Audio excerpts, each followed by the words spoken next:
Morning, LeBron James from KCAL 9 News. What has been, or what is the key to the success for you and your longevity to play as long as you have for this high rate of success and consistency? I just think it's having to stay focused and understand being passionate about the period of the game. I understand the ones that came before me, respecting the history of the game, and also understanding that if you want to be great at something, you gotta put in the work. And there's no substitution for work. I put in the work, on the court, off the court, keeping my mind fresh, keeping it as fresh as I can, keeping my body as fresh as I can, keeping my game as sharp as I can, and then just pouring it all to the sport that I've loved for a lot of years now. So I think that's definitely helped me get to this point. Can you also address, this has been an up and down year for you. I mean, one of the ups was with Mookie Betts at the ballpark at Dodger Stadium, things like that, and then there's the incident that you said. How is he doing, and how has the family managed to get through this crisis? Bonnie's doing extremely well.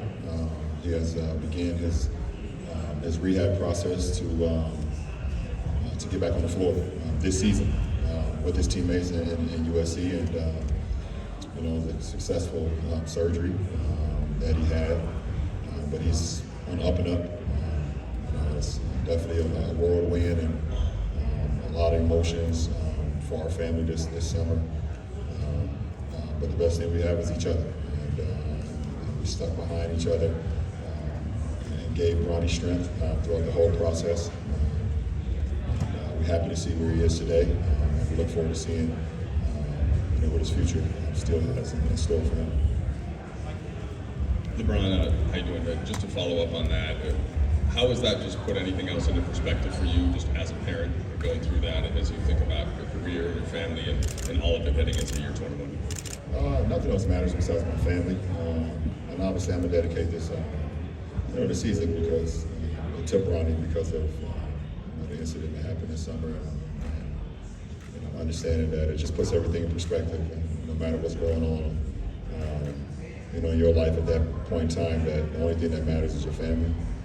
So to see what he had to go through, or what he's been through over the last few months, it's been a lot. I can only imagine how it's been for him, because it's been a lot for me, it's been a lot for our family. But the man above definitely has given us a lot of strength, and has given Ronnie the strength to bounce back. And if he was to walk through the door right now, you wouldn't even know that he had what he had because of how well he's moving, how vibrant he is, and it's a beautiful thing to be able to have him where he is today. And I give the biggest compliment and the biggest shout out and the biggest praise to the USC training staff and coaching staff. When the incident happened, they were Jimmy on the spot. They didn't waste no time, and they were amazing in their efforts to make sure that our son was very well taken care of, and also Cedar Sinai as well. The Mayo Clinic in Rochester, Minnesota, and anybody else that had anything to do with his recovery. It's been an amazing thing. LeBron, first of all, very good news, and happy to hear that about Brandon.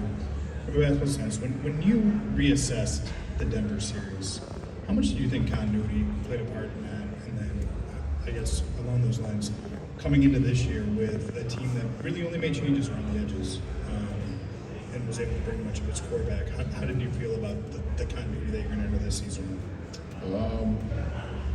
Very optimistic about how we can pick off where we left off, and I don't mean the loss in the series. I mean from the trade deadline to how we played all the way up to the Western Conference Finals. I'm very optimistic in seeing how we can pick up from there.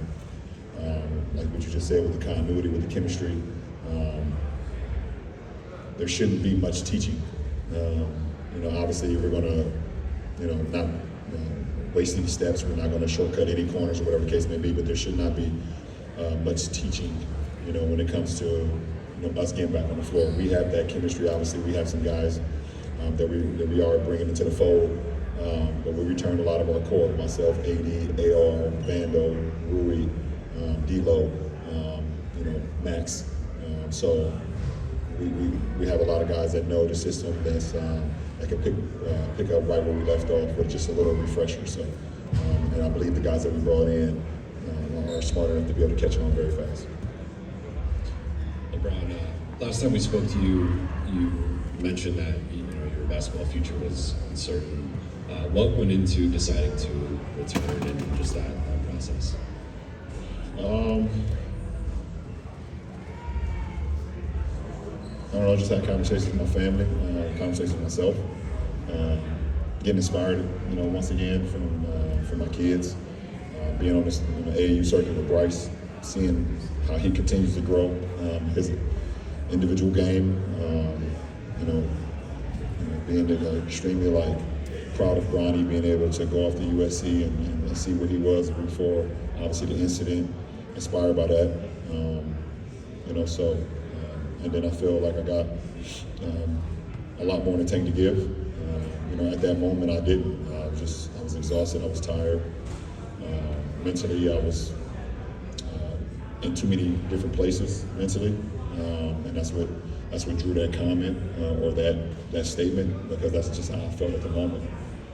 But I'm happy to be returning for another season and helping this team, hopefully lead this team to the promised land. That's just the goal. LeBron, you've played on teams throughout your 20 years in the league that made the rest of the league think that maybe the ending is inevitable. You played against teams that were out there. There's continuity throughout the entire league and a level playing field to some extent. I think you talk to people that can be more than a handful of legitimate contenders. How does that view of the entire league give you some, oomph with this group, considering that you did have that great run the second half of the year, but it still put together rather quickly? Yeah, I don't really, especially at this point in my season, I don't really give my energy to the rest of the league until it's time to compete versus them, and I'm across from them. My energy is solely towards this team every day, on how we can get better every day, how we can not skip a step every day. Just because of how the way we finished last year doesn't mean it's going to apply to this year. But we do have, this is the first time since the 2020 run that we're returning a team.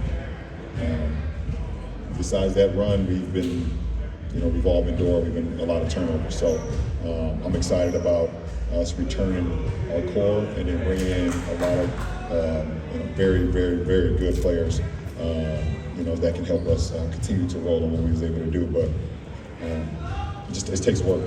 Like I said, there's no substitution for work, and we have to put in the work. If we do that, we'll give ourselves a chance every single night to compete at the highest level. LeBron, we talked to athletes who are in the last 2, 3, however many years you think you're going in your career. And I remember Derek Jeter once saying that he felt so much more urgency in those last few years than maybe in the middle, and that you just had this sense that, okay, I'm not going to be doing this 10 years in the future. How have you experienced that feeling at all, and what kind of urgency do you feel this stage in your career has brought? Well, I have an urgency to perform at the high level, so I can be out there for my teammates. And, and I prepare my mind and my body and my soul to go out there and be available to my teammates. I know when I'm on the floor, it makes us a better team. The sense of urgency comes from me always preparing myself for the long haul and being able to put myself in a position where I can lead these guys every single night. If I can do that, then that is the sense of urgency for me. In order to put ourselves in a position where we want to be. We're all here for one common goal, and that's to win a championship. But that's months and months and months and months at the end of the road. But the most important thing is how we can continue to get better and apply, every step, each and every day, each and every week, each and every month to get to that goal. But it takes time. I feel different. I'm not as not a 21-year-old, that's for sure. It feels a little bit different getting out of bed every day. as far as my energy level, I feel pretty good with my energy level. What's up, Brian? The NBA had a lot of rules they put in place this year, but the resting rule, which is one that was put out there, what are your thoughts on that? And was that necessary for them to do to have players play during the regular season? At the end of the day, I play in this league. Obviously, I'm one of 450 or 430, whatever the number is. But I'm also a businessman. I understand the business side of the game too. And the business side, having our star and marquee guys on the floor when they are available, being on the floor, the fans want to see that. The fans want to see that. I've always wanted to try to play in every game in my entire career, and sometimes because of injury or sometimes because of just the way the schedule landed, I have not been able to play every game, but I love playing in every game, and we'll see. Hopefully that happens again this year. Yeah, LeBron, does any part of you think this could be your last season? I don't know.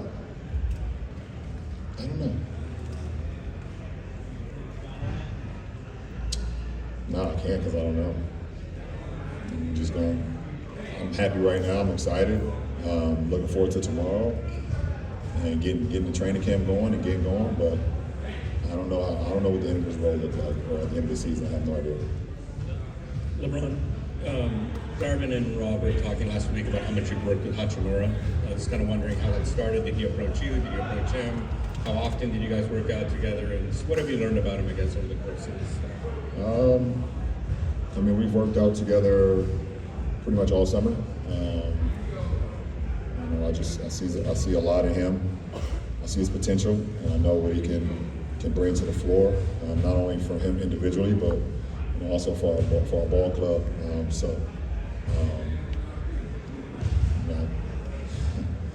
I call him my Daniel son, and I'm Mr. Miyagi, and I'm an understudy. I give it every single day and work every single day while we've been together throughout this off season, and I want him to be as great as he can be, or as great as he want to be. So excited about what he has in store this year. LeBron, do you have any interest in playing the Olympics next year? And if so, what kind of physical challenge would that be? Yeah, I do. I do have interest. So we see what happens. But as far as physical toll, I don't know. I see how I feel at the end of the season. But from the players that we have here that I can think of off the top of my head that can fill that roster up, I don't think it'd be too much of a physical toll. I wouldn't have to do much. Rebound a little bit, pass a little bit, defend, block some shots, But we see what happens. LeBron, to your right, speaking with Rob early in the summer, he mentioned that they felt good about the treatment you and AD got after injuries you dealt with. Just where are you with the foot, and just how did you go treating that over the summer? Yeah, obviously a lot of my attention this summer was with my foot, and getting that back to a pre-injury, a pre-Dallas game, where I pretty much tore the whole tendon on my right foot. This summer has been a lot about rehabbing that and getting that back to where it needs to be. So looking forward. It's been reacting very well in my off-season workouts. Looking forward to seeing how it reacts throughout training camp and also preseason and then going into the regular season. But I'm excited to see where I am as it stands today. Hey, Ron. When you intimated last season, obviously it was a very emotional time that you were potentially considering retirement. How quickly after that did you realize I have a lot of gas left in the tank and I have a lot longer? I don't know. I don't remember how quickly or how long it was. I can for sure tell you it wasn't super quick. I got away from the game for quite a while. I just started focusing on myself and my family pretty much, and what we're going to do this summer, and start getting my schedule ready to travel with the kids. I know what kind of got me out of the funk though was coaching Bryce's team down in Augusta for Peace Jam, and just seeing the love and just seeing I just play for the love of the game, and being around all those kids, you know, with our AAU program, they were just out there just competing and wanting to win and just putting everything on the line, and had nothing to do about, you know, social media clicks or money or fame or none of that stuff. They were just playing to be able to put themselves in position to possibly win Peace Jam, you know, and to have a special shout out to Ray John coming down and helping me coach throughout those few days. Truly appreciate you, Doug. But just seeing that kind of got me going a little bit, and but I don't have a line or a timetable when it started to turn that I will be returning this year and be back in the front. I appreciate it.